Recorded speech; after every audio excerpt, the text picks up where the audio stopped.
इस क्लास में सभी का स्वागत है। तो इस क्लास के माध्यम से आधुनिक भारत के इतिहास पढ़ाया जा रहा है। तो आधुनिक भारत के इतिहास में आज भारतीय कांग्रेस से पूर्व में स्थापित प्रमुख राजनीतिक संस्थाओं से संबंधित प्रश्न जो परीक्षाओं पूछे गए हैं उन्हें पढ़ाया जा रहा है। तो आज प्रश्न संख्या 18 से आगे प्रश्नों को पढ़ाया जाएगा। तो इसमें प्रश्न संख्या 18 कि निम्न युग्मों में से कौन सा ही सम्मिलित नहीं है। तो इसमें सी और डी दोनों सुमेलित नहीं है। यानी एशियाटिक सोसाइटी ऑफ बंगाल, इसकी स्थापना 1784 ईस्वी में है। एशियाटिक सोसाइटी ऑफ बॉम्बे, इसकी स्थापना 1804 ईस्वी में हुई थी। रॉयल एशियाटिक सोसाइटी यानी Royal Asiatic Society of Great Britain की स्थापना 1823 में हुई थी। Land Holder Society of Bengal की स्थापना 1838 में हुई थी। तो इसमें रॉयल एशियाटिक सोसाइटी की स्थापना 1823 में और लैंड होल्डर सोसाइटी की स्थापना 1838 में। अगला प्रश्न है कि कलकत्ता में एशियाटिक सोसाइटी ऑफ बंगाल की स्थापना 1784 में किसने की। तो इसका सही उत्तर है बी यानी विलियम्स जोन्स ने। तो विलियम्स जोन्स ने कलकत्ता में एशियाटिक सोसाइटी ऑफ बंगाल की स्थापना की। इसमें सुमेलित करना है यानी ब्रिटिश इंडियन एसोसिएशन। तो इसमें है सूची और सूची 2 से सुमेलित करना है। तो ब्रिटिश इंडियन एसोसिएशन, तो इसके जो संस्थापक थे यानी 1851 ईस्वी में इसके संस्थापक राधाकांत देव थे। बॉम्बे प्रेसिडेंसी एसोसिएशन, इसके संस्थापकों में के.टी. तेलंग थे। इसकी स्थापना 1850 ईस्वी में हुई थी। सेंट्रल मोहम्मद नेशनल एसोसिएशन, इसकी स्थापना सैयद अमीर अली ने की थी। सर्वेंट्स ऑफ इंडिया सोसाइटी, इसकी स्थापना गोपाल कृष्ण गोखले ने की थी।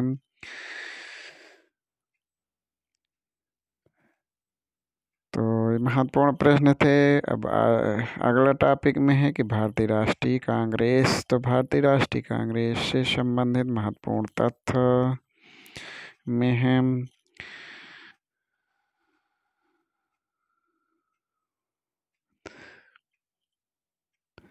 एलन ऑक्टेवियन ह्यूम यानी ए.ओ. ह्यूम भारतीय सिविल सेवा के सेवानिवृत्त ब्रिटिश अधिकारी थे। ये शिमला में बस गए थे। 1844 ईस्वी में इन्होंने भारतीय राष्ट्रीय कांग्रेस की स्थापना की, जो कि भारतीय राष्ट्रीय कांग्रेस का अग्रदूत था। भारतीय राष्ट्रीय कांग्रेस की स्थापना 1850 ईस्वी में ए.ओ. ह्यूम द्वारा की गई थी। इसका जो पहला अधिवेशन है 28 दिसंबर 1850 ईस्वी को बम्बई स्थित गोकुलदास तेजपाल संस्कृत विश्वविद्यालय में आयोजित किया गया। यानी बम्बई में गोकुलदास तेजपाल संस्कृत विद्यालय में इसका पहला अधिवेशन हुआ। इसी सम्मेलन में दादा भाई नौरोजी के सुझाव पर भारतीय राष्ट्रीय संघ का नाम बदलकर भारतीय राष्ट्रीय कांग्रेस कर दिया गया। इसमें कुल 72 प्रतिनिधियों ने भाग लिया था। भारतीय राष्ट्रीय कांग्रेस के पहले अधिवेशन की अध्यक्षता व्योमेश चंद्र बनर्जी यानी डब्ल्यू.सी. बनर्जी ने की थी। इसके प्रथम महासचिव स्वयं ए.ओ. ह्यूम थे। भारतीय राष्ट्रीय कांग्रेस की स्थापना 1885 के समय भारत का वायसराय लॉर्ड डफरिन था। लॉर्ड डफरिन का जो कार्यकाल है 1884 से 1888 ईस्वी था। उसने कांग्रेस को यह कहकर मजाक उड़ाया था कि यह सूक्ष्मदर्शी अल्पसंख्यकों की संस्था है। कांग्रेस का दूसरा अधिवेशन 1886 ईस्वी में कलकत्ता में हुआ। इसकी अध्यक्षता दादा भाई नौरोजी ने की थी। इसके अतिरिक्त दादा भाई नौरोजी ने 1893 ईस्वी में लाहौर अधिवेशन तथा 1906 में कलकत्ता अधिवेशन की अध्यक्षता की थी। भारतीय राष्ट्रीय कांग्रेस के सर्वप्रथम मुस्लिम अध्यक्ष होने का गौरव बदरुद्दीन तैयब जी को है। ये भारतीय राष्ट्रीय कांग्रेस के 27 से 30 दिसंबर 1887 को मद्रास में संपन्न हुए तीसरे अधिवेशन के अध्यक्ष पद के लिए चुने गए थे। इस अधिवेशन में कुल 707 प्रतिनिधियों ने भाग लिया था। इसी सम्मेलन में पहली बार कांग्रेस के कार्य का संचालन का भार प्रतिनिधियों की एक कमेटी के हाथ में सौंपा गया। यह कमेटी आगे चलकर विषय निर्धारणी समिति कहलाई। भारतीय राष्ट्रीय कांग्रेस का प्रथम निर्वाचित यूरोपीय अध्यक्ष जॉर्ज यूले था। इसने भारतीय राष्ट्रीय कांग्रेस के इलाहाबाद में संपन्न चतुर्थ अधिवेशन 1888 की अध्यक्षता की थी। कांग्रेस के लिए समर्थन प्राप्त करने के उद्देश्य से जुलाई 1889 में लंदन में विलियम डिग्बी की अध्यक्षता में ब्रिटिश कमेटी ऑफ इंडिया की स्थापना की गई। यानी ब्रिटिश कमेटी ऑफ इंडिया की स्थापना लंदन में विलियम डिग्बी की अध्यक्षता में 1889 ईस्वी में। यह इंडियन नेशनल कांग्रेस की एक समिति थी। इस समिति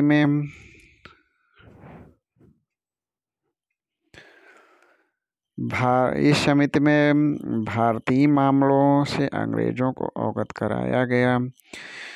अवगत कराने के उद्देश्य इंडिया नामक साप्ताहिक पत्र निकाला गया। इंडिया नामक साप्ताहिक पत्र मामले को अंग्रेजों से अवगत कराने के लिए लाला लाजपत राय, जिन्हें लोग प्रायः शेरे पंजाब यानी पंजाब का सिंह कहते थे, वर्ष 1920 में कलकत्ता के विशेष अधिवेशन में भारतीय राष्ट्रीय कांग्रेस के अध्यक्ष बने। इस अधिवेशन में असहयोग का प्रस्ताव स्वीकार कर लिया गया। श्रीमती एनी बेसेंट आंग्ल आयरलैंड कुल से थी। ये वर्ष 1907 से 1933 तक थियोसॉफिकल सोसाइटी की प्रधान रहीं। वर्ष 1916 में होम रूल लीग का गठन किया तथा 1917 में भारतीय राष्ट्रीय कांग्रेस की पहली महिला अध्यक्ष बनी।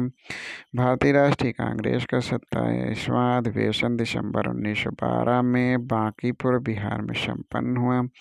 इस अधिवेशन की अध्यक्षता आर्यन मुधोलकर ने की। इस अधिवेशन में ए.ओ. ह्यूम को कांग्रेस का पिता कहा गया। भारतीय राष्ट्रीय कांग्रेस तथा मुस्लिम लीग दोनों ने वर्ष 1916 में लखनऊ में अधिवेशन किया। तदनुसार कांग्रेस तथा मुस्लिम लीग के बीच लखनऊ समझौता हुआ। ये जो कांग्रेस लीग योजना तथा लखनऊ पैक्ट के नाम से जानी जाती थी। इसी अधिवेशन में उग्रपंथियों को, जिन्हें पिछले 9 वर्ष से कांग्रेस ने निष्कासित कर दिया था, पुनः कांग्रेस में शामिल किया गया। कांग्रेस के लखनऊ अधिवेशन की अध्यक्षता अंबिका चरण मजूमदार ने की। भारतीय राष्ट्रीय कांग्रेस के लखनऊ अधिवेशन 1916 में बाल गंगाधर तिलक ने कहा था कि स्वराज मेरा जन्मसिद्ध अधिकार है, मैं उसे लेकर रहूँगा। 1888 ईस्वी में सर सैयद अहमद खान ने संयुक्त भारतीय राजभक्त सभा बनाई, जिसका उद्देश्य कांग्रेस के प्रचार को निष्फल करना और लोगों को कांग्रेस से दूर रखना। वर्ष 1900 में करजन ने कहा था, कांग्रेस अब लड़खड़ा रही थी और जल्द ही गिरने वाली है। मेरी सबसे बड़ी मकसद भी यही है कि मेरे भारत प्रवास के दौरान इस पार्टी का अंत हो जाए। भारत की स्वतंत्रता प्राप्ति के बाद महात्मा गांधी ने भारतीय राष्ट्रीय कांग्रेस को समाप्त करने का सुझाव दिया था। लॉर्ड विलिंगटन ने कांग्रेस के 30वें अधिवेशन में भाग लिया था। इस दौरान वह मुंबई का गवर्नर था।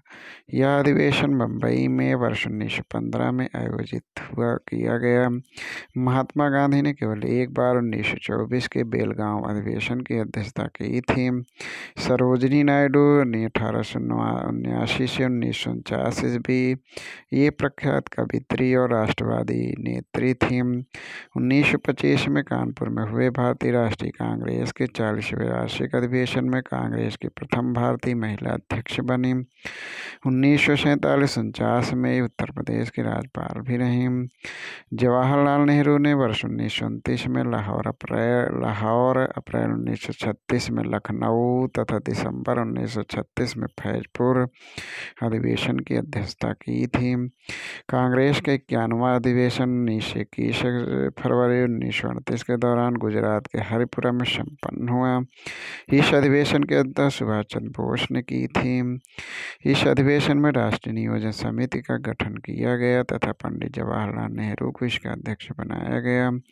वर्ष 1940 से 46 तक अबुल कलाम आज़ाद कांग्रेस के अध्यक्ष रहे।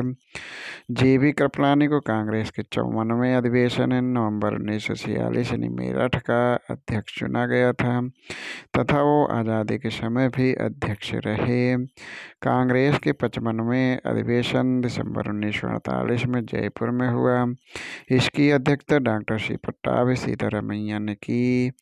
रविन्द्रनाथ टैगोर द्वारा मूल रूप से बांग्ला में रचित और संगीतबद्ध जन गण मन के हिंदी संस्करण को संविधान सभा ने भारत के राष्ट्रगान के रूप में 24 जनवरी 1950 को अपनाया था। यह सर्वप्रथम 27 दिसंबर 1911 को भारतीय राष्ट्रीय कांग्रेस के कलकत्ता अधिवेशन में गाया गया था। बाल गंगाधर तिलक ने अंतिम रूप से भारतीय राष्ट्रीय कांग्रेस के अमृतसर अधिवेशन यानी 1919 में भाग लिया था। तो भारतीय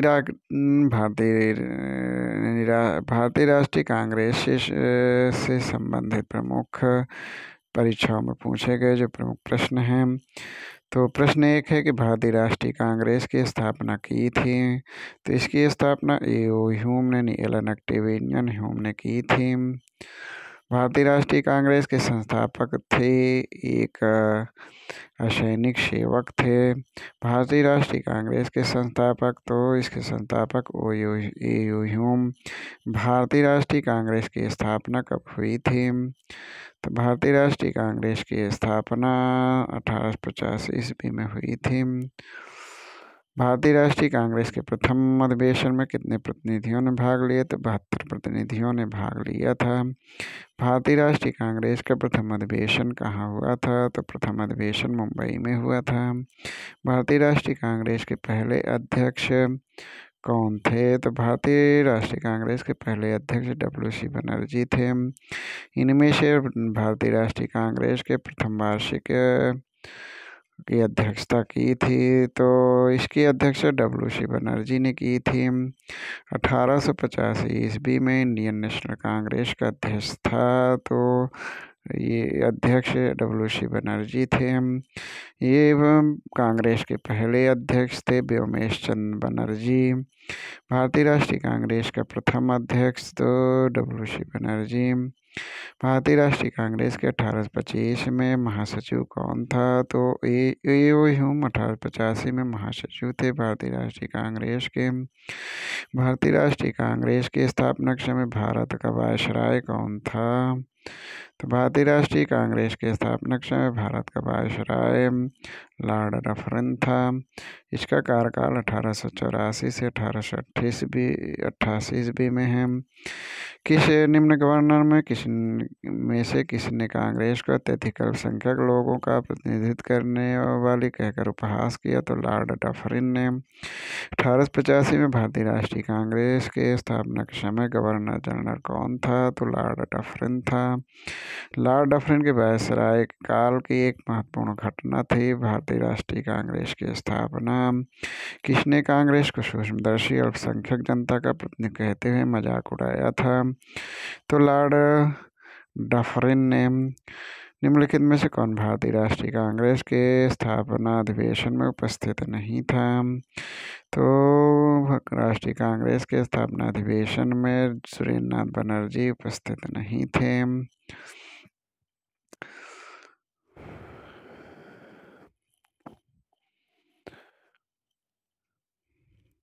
भारतीय राष्ट्रीय कांग्रेस के दूसरे अधिवेशन की अध्यक्षता कौन की थी? तो दादा भाई नौरोजी ने, जो कलकत्ता में हुआ था। कांग्रेस के समर्थन प्राप्त करने के लिए 1889 ईस्वी में एक समिति स्थापित की गई थी। उस समिति के सभापति P. डिग्बी थे।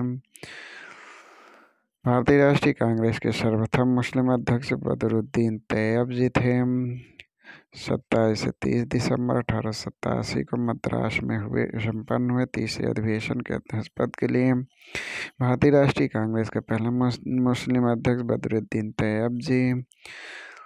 भाई इसमें कथनों पर विचार, इसमें सही कथन बताना है। तो इसमें यानी भारतीय राष्ट्रीय कांग्रेस प्रथम महिला अध्यक्ष सरोजिनी नायडू नहीं बल्कि एनी बेसेंट थी, और प्रथम मुस्लिम अध्यक्ष बद्रुद्दीन तैयब, यानी दो कथन दो सही हैं। भारतीय राष्ट्रीय कांग्रेस के प्रथम निर्वाचित यूरोपीय अध्यक्ष जॉर्ज ल्यूले था। चतुर्थ अधिवेशन में 1888 की अध्यक्षता की। भारतीय राष्ट्रीय कांग्रेस से कभी संबद्ध नहीं रहे, तो सर सैयद अहमद से कभी संबद्ध नहीं रहे। भारतीय निम्नलिखित में से कौन भारतीय राष्ट्रीय कांग्रेस का अध्यक्ष कभी नहीं चुना जा सका? तो बाल गंगाधर तिलक। लाल बाल और पाल त्रिपुट का कौन व्यक्ति भारतीय राष्ट्रीय कांग्रेस का अध्यक्ष हुआ? तो इसमें लाजपत राय। निम्नलिखित में से भारतीय राष्ट्रीय कांग्रेस के अध्यक्ष रही, तो इसका जो सही उत्तर है एनी बेसेंट। इसमें पहली बार एक महिला अध्यक्ष को चुना गया किस अधिवेशन में? तो कलकत्ता अधिवेशन 1917 में। अखिल भारतीय कांग्रेस की प्रथम महिला अध्यक्ष, तो प्रथम महिला अध्यक्ष एनी बेसेंट थी। तो आज क्वेश्चन नंबर 30 तक, तो इसके आगे के क्वेश्चनों को अगली क्लास पढ़ाया जाएगा। धन्यवाद।